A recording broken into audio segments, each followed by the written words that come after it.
Bueno, buenos días, buenas tardes, buenas noches. No sé cuándo van a escucharme. Lo que yo intento hacer con este PowerPoint es una especie de guía para la lectura que tienen que acompañar con código en la mano y con algún manual o con algunos de los textos que yo les fui facilitando. La idea es poder dar un pantallazo del tema como para poder ayudarlos o como para poder guiarlos en esta lectura. ¿Cómo tenemos que leer las reglas del sistema afiliatorio argentino? Bajo el prisma de estos derechos que ustedes ven acá.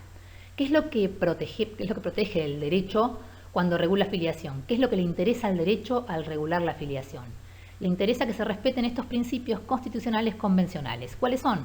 El derecho a la identidad, el derecho a la verdad, este principio de igualdad de los hijos y no discriminación, lo van a ver en varias reglas, viene desde hace años en el derecho argentino.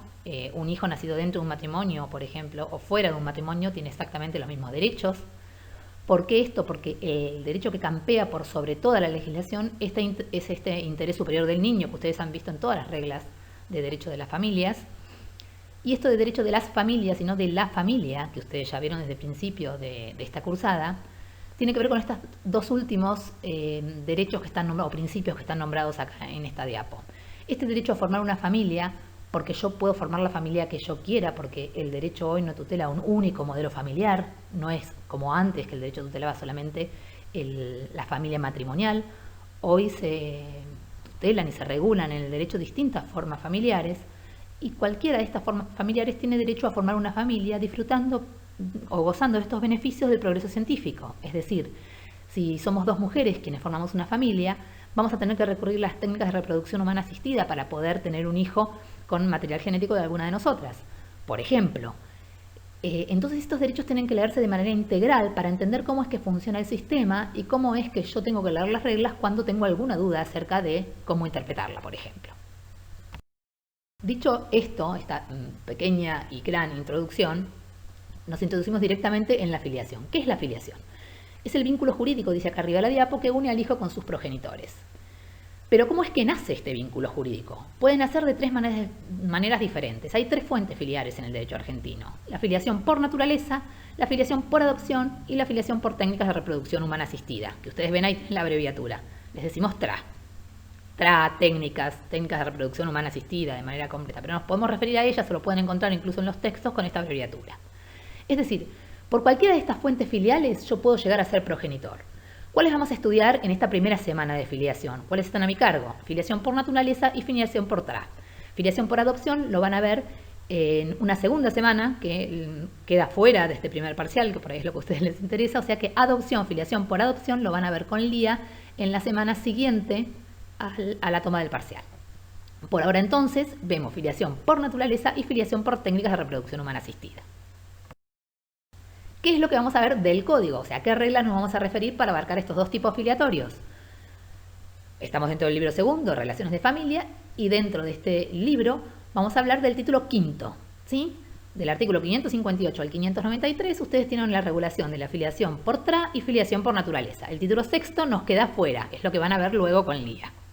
A mí me gusta a veces ubicarlos en el código como para que ustedes vean dónde están, ¿sí? Fíjense la diapo que sigue. Tenemos acá nombrados todos los capítulos del título 5 de filiación, ¿sí? Hay un capítulo 1 de disposiciones generales, un capítulo 2 donde vamos a ver las reglas relativas a la filiación por TRA, 3 capítulos que hablan de determinación, cómo queda determinada la maternidad, cómo queda determinada la filiación matrimonial y cómo queda determinada la filiación extramatrimonial. Si bien entre los hijos los derechos son iguales, no hay diferencia, sí hay diferencia en cuanto a cómo determinamos una filiación y la otra, porque son fácticamente distintas, ¿sí? Luego vamos a ver por qué. Y por último tenemos 3 capítulos, 6, 7 y 8, que nos hablan de las acciones. Acciones de filiación, disposiciones generales, el primer capítulo, y después tenemos acciones de reclamación por un lado y acciones de impugnación por el otro.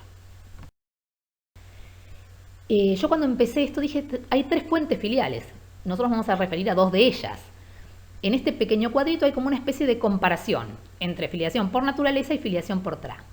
Porque cuando se regula la filiación por TRA en el Código Civil y Comercial, una de las dudas es si hay que regularla o si esta filiación tiene cosas en común con las otras. Se decide regularla como una tercera fuente filial porque lo cierto es que tiene reglas que le son propias y que no se pueden asimilar a ninguna de las otras 2 fuentes que ya existían en el derecho argentino. Fíjense, por ejemplo, la primera diferencia.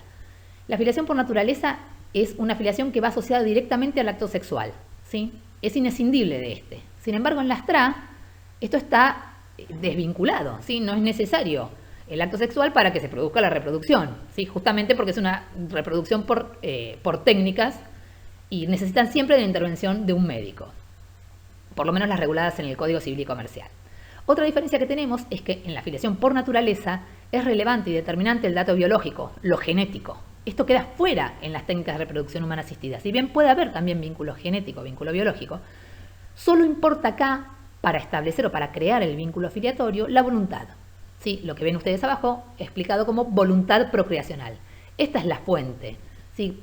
¿Cómo es que yo me constituyo o me hago progenitor? ¿Cómo tengo título de progenitor yo en una técnica de reproducción humana asistida? Porque he prestado mi voluntad procreacional a través de un consentimiento previo, informado y libre. Fíjense que es el último de los rengloncitos de este cuadro.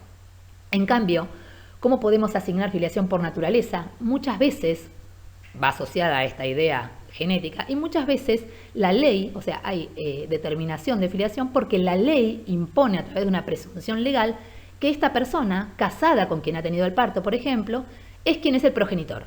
¿Sí? A través de presunciones legales se establece, en muchos casos, filiaciones por naturaleza.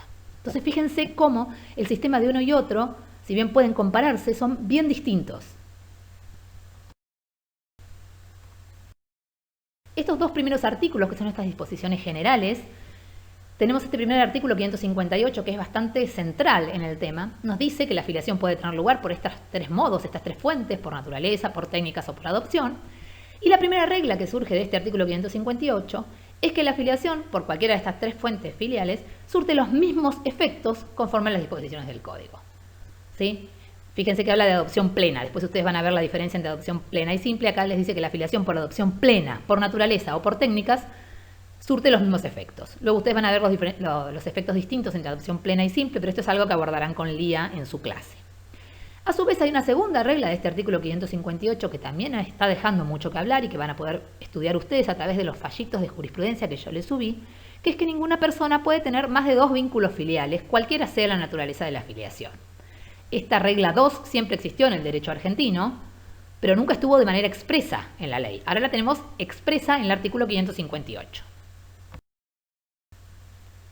Entonces, ¿cómo se resume ese artículo? Hay distintas fuentes que causan los mismos efectos en los hijos y ninguna persona puede tener más de 2 vínculos filiales.